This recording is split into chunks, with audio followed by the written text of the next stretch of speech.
Hey everybody, how you doing? This is Brad Dyke saying hi. Well, we are on the ProxMox Mini PC cluster stage 3, which is basically, we've done option 1, which was basically pairing up these units in sequence as they are in their case designs and so on, brought them together and kept them in kind of uniform format. You didn't have to really modify them majorly in any way, shape, or form. But option 3 was get rid of the case housings, get rid of the support housings, get rid of the unnecessary items, so on and so on. We want to just see the actual motherboards themselves in a different kind of standard. And that standard is, I gave you example in the previous videos of what that would look like when I did 2 of them together. So this is going to do all 5 nodes, and we're going to be centralizing that on the actual platform. Now what that involves here is some tools. Obviously we need the actual compute units here, which will have to be stripped of their cases, remounted by a series of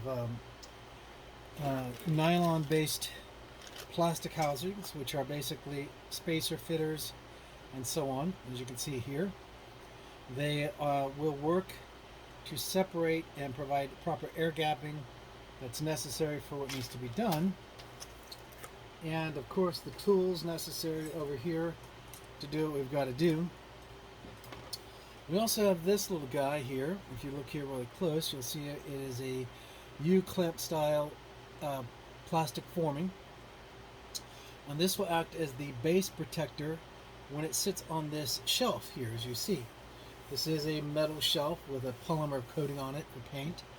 And this will act as a separator between that of any risk of grounding out the chassis accidentally. And then we also have male and female Velcro rolls, which we'll use to space out in accordance to create the spacing effects, which we're going to need to do here. Now, in the previous video I showed you how we took this apart, what it took to do that. I'm not going to cover that this time. I'm going to focus mostly on the construct itself with 5 nodes, which will take just slightly more than 40% of this shelf, which will be roughly about that much. But I will center it up for 2 reasons. 1, I want maximum airflow effect, right? And 2, it allows the risk of damage to the very sensitive electronics from being there. Now this is not something you would normally do. If you were going to do this for real, you would do the option 3 build out, but then you would encase it in either an acrylic or some type of shielding, metal shielding or housing or track feeds, which means you use more of these. You know, here I've got 2 of them right now. You could have one on the top and you could have one on the bottom, and you could have a tray set for it and so on. But you've got to be careful. You have to know and understand that these wafer boards are multi-layered, and sometimes they can expose a contact on the outside, and you got to make sure it doesn't make contact with that possibly grounded metal or something like that and cause a significant damage to the unit itself. That's what we want to avoid, right?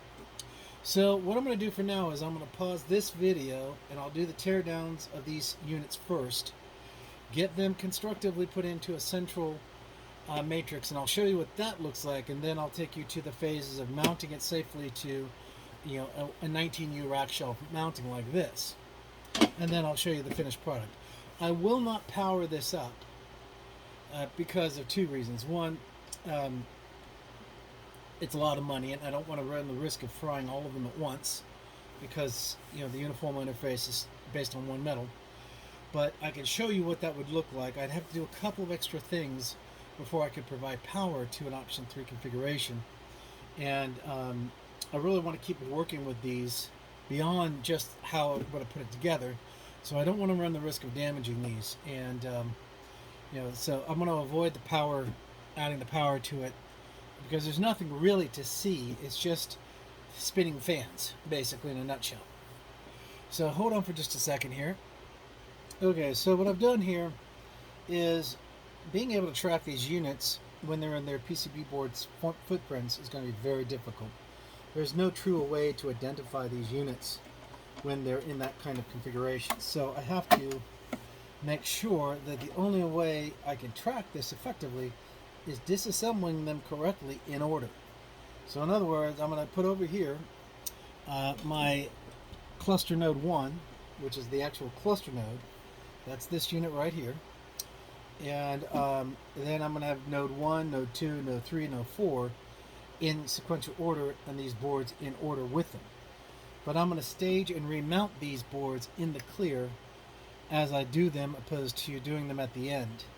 So I'll periodically resume and play this video to show you those changes as I do them, and that way you're going to be able to be in a good capacity. Now, one very important detail. When you're doing this, and you're going to pre-stent the actual interfaces, in other words, you're going to pre-stent your spacer settings and so on, and you're going to remount them, use finger strength. It's important. If you use a screwdriver and a pair of pliers and you set down, you'll ruin the actual spacers themselves, and they're reusable if you take good care of them.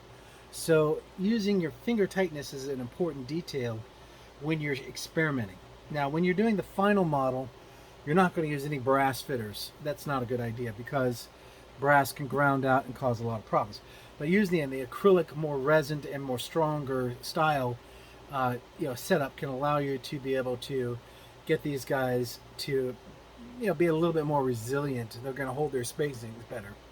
But with that being said, I want to make sure that you guys understand that finger tightness is important, because it allows the actual capacity for you to have a little bit of flexibility, and things won't snap and break, right?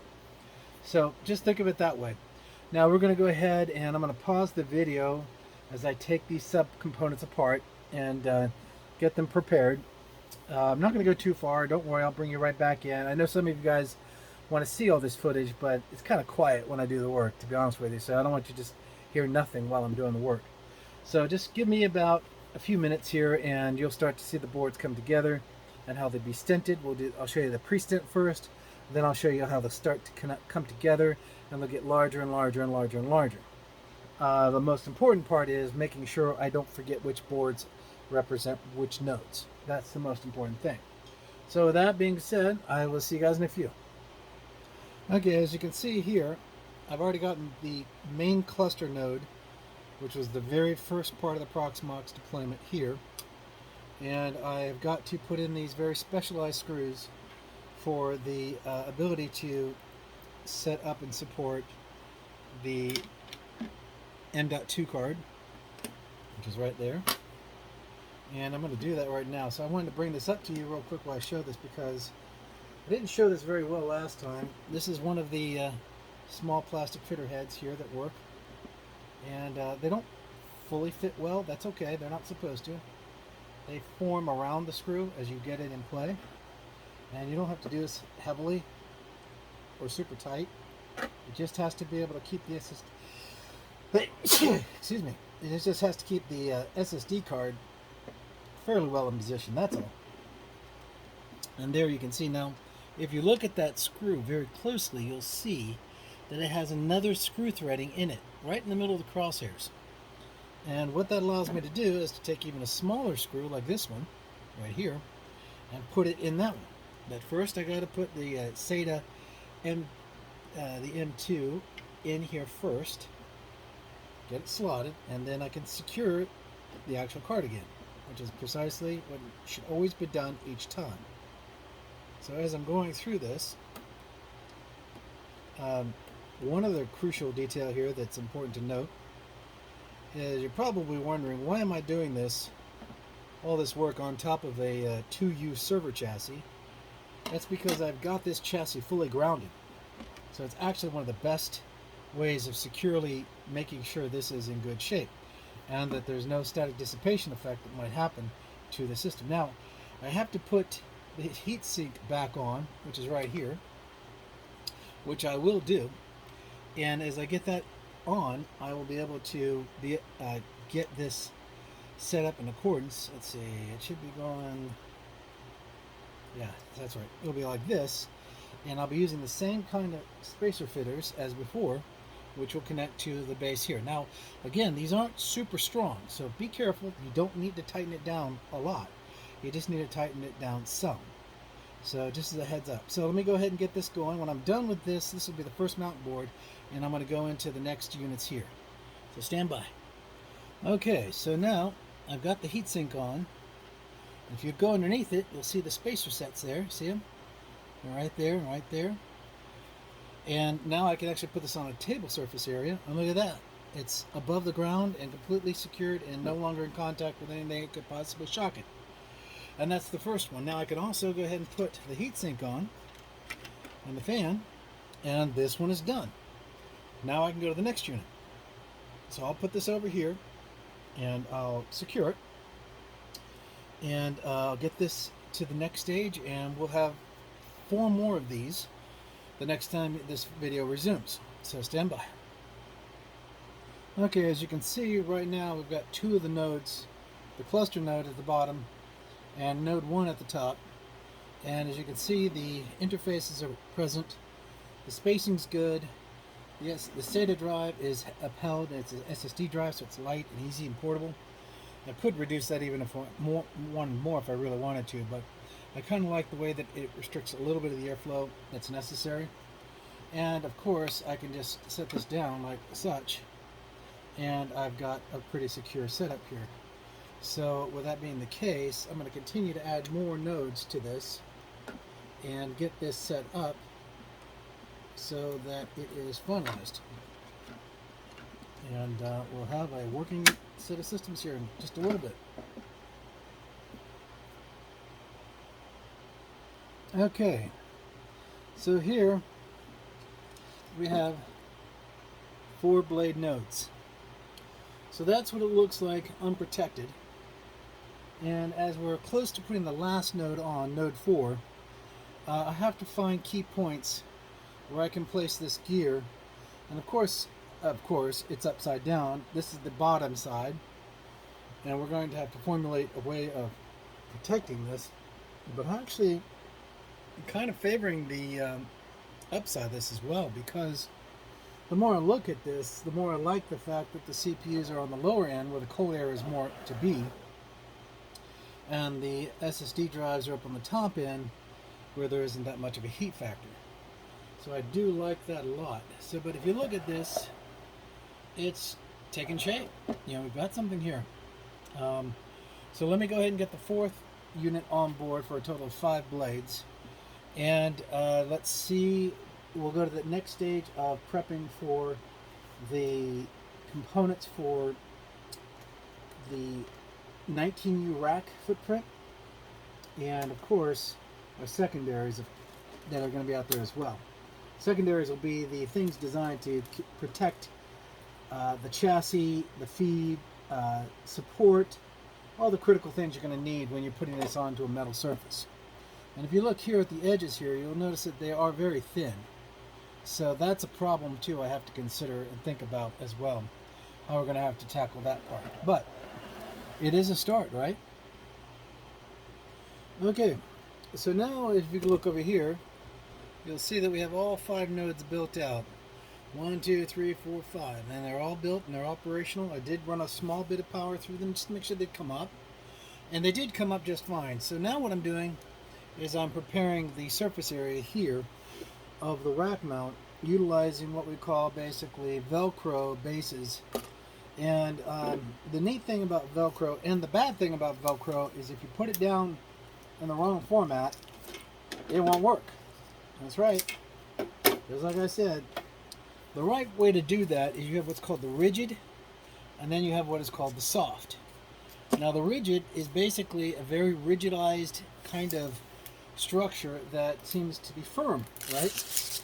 And that's important for the bottom, as you can see here. Now I am putting this down, and this offers a foundation. If you'd use what we call the soft end, and if you look here, it's kind of fuzzy, right? It's kind of really super soft, in my opinion. And I'm not too pleased with that, but that's okay. It doesn't have to be perfect. It just has to be able to do and what I needed to do, and that is to act as a housing point for this guy right here. So what I'm doing right now is I'm preparing to do just that. Now, normally what I would do is I would cut this down the middle and thin it out so it would fit on the base. But since this is temporary, I'm not going to do that. Instead, what I'm going to do is the opposite. I'm going to peel this off.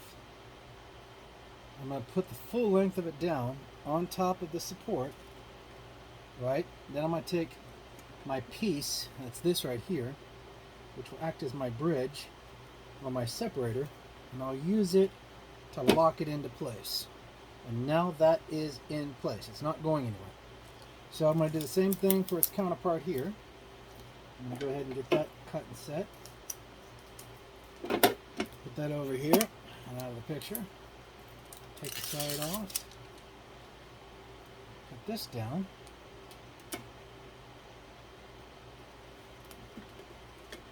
Square as possible. Take my next piece, put it dead center, and press down. Alright, now that's toolless right there. What you just saw me do, I didn't cut, seam, fit, drill, or anything. I built in a polymer-based foundation for the electronics to sit on. So I can now take the electronics and mount it here. Then I use what's called secure brackets on these outer points right down here, and their opposite side over on this side, to anchor them into place. Because I don't have to have them do anything but sit on those struts. Now, with that being done, let me get my L-frames. Hang on just a second. Okay, so I've got my anchoring points here. I've already put two on already. And I'm going to put another one down here as well. And they're just basically going to keep everything stationary as we do this configuration.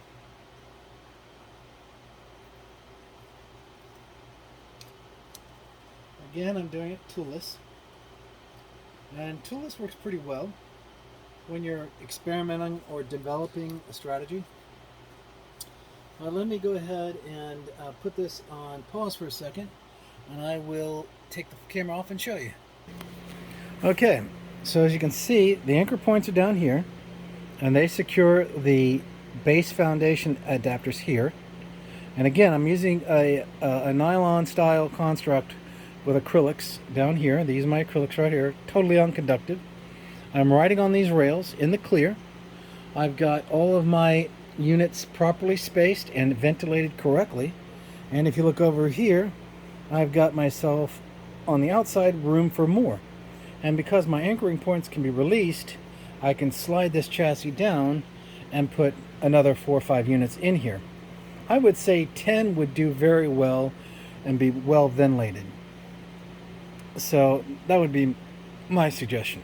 Of course, on the back end, we have our infrastructure, connectivity, power, and our hot blow, which will be going out the back. And of course, we're going to have convection effect. Remember I told you about convection. Heat rises, cold drops. So we've got the heat source at the bottom, and we're allowing air to rise and blow out toward the back. So I'm going to have a really nice response when it comes to keeping this cool. Now, with that being said, about the only thing I can see immediately that I probably want to improve on is maybe a tiny piece of Velcro or something to just keep that SATA drive in good connection and in good place. That's it. I think that's pretty much it. Outside of that, this will work. What do you think? Anybody have any ideas? Give me your ideas on what you think. I will try to power it up once. I probably won't film that, but I will do. I just want to see if the logic boards are healthy, basically, and I want to see them post, and then I'll power them back down. Then I'll put it all back together in those cases way back there behind them, and get this built back out so I can start the ProxMox build out, which is my next big goal in my Docker models, so that I can use with my DevOps, as that is my day job. So, anyways, look, I didn't really do anything here. The machine is just exactly that. It's still the same machine. Everything is still the same standard. I haven't really done anything. But what I did do is I took it out of the box. I went outside the box. I looked down on it and said, what else can I do with this? And that's what this is all really about. How to take old equipment, repurpose it, redesign it. Find out that it can do even more if you just kind of look at it in a slightly different way. That's pretty cool in my book. And that's what makes this enjoyable. So this is Brad Dyke. I hope you enjoyed this 20-minute video. It was actually about 2 hours, but I just kind of kept all the boring stuff out of the picture. Sorry about that. I know double one will want to say, why did you do all the recordings? That's because it was pretty boring. But with that being said, I hope you guys have a great week and a weekend, and God bless. You take care. Bye-bye.